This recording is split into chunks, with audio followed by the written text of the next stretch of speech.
أعوذ بالله من الشيطان الرجيم.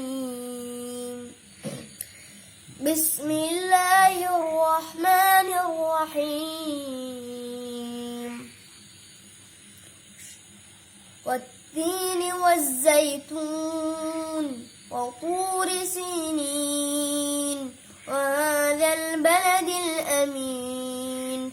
لقد خلقنا الإنسان في أحسن تقويم ثم رددناه أسفل سافلين إلا الذين آمنوا وعملوا الصالحات فلهم أجر غير ممنون.